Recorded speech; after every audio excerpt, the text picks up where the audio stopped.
Unit 7. Page 8. Part 10. Reading. From smoke signals to email. Keeping in touch. From the Stone Age to the present, people have shown a definite need to send messages to one another despite being far away.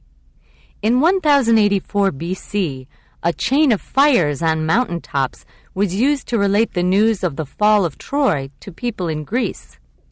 In the past, native people in the Americas used smoke from fires to transmit messages. They developed a code in which certain combinations had special meanings. For example, 2 parallel columns of smoke indicated the successful return of a war party. Almost anything that makes a noise has been used for signaling. Cyrus, an ancient Persian ruler, established lines of signal towers.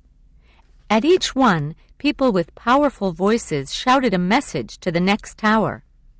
A kind of drum talk is still used in Central Africa today, although few who are not natives have been able to understand it. The sender uses a drum that can produce a high or low tone. Because the local dialect alternates in these tones, the sender is able to simulate speech with the drums.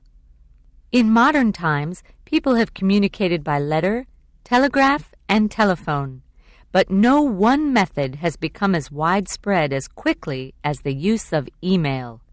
In 1990, the number of people on email was small, but by the end of the 20th century, there were 263 million email boxes, and in the United States alone, 9.3 million messages were sent a day.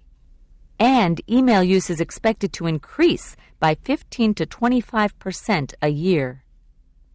The first email message took place in 1971, and according to its sender, Ray Tomlinson, it was probably the following: QWERTYUIOP. What was significant about that? Nothing, really. This is just the top row of keys on an English-language keyboard. Tomlinson was just testing out an idea. He had no concept that he was going to start a revolution in communication. Tomlinson was one of a group of scientists who were working on developing better computers. The scientists at his site were able to send a message to a mailbox on the computer on their site. Other scientists could view the messages in the mailbox. But there were other computers at other sites where scientists were working on the same project. Tomlinson's idea was to figure out a way to deliver messages to mailboxes on those remote computers. He used the @ sign to identify messages that were headed out of the local machine to the more distant ones. And the rest is history. The Internet has become so popular nowadays that when you ask someone his or her address, the answer might be jsmith@net.com instead of 123 King Street.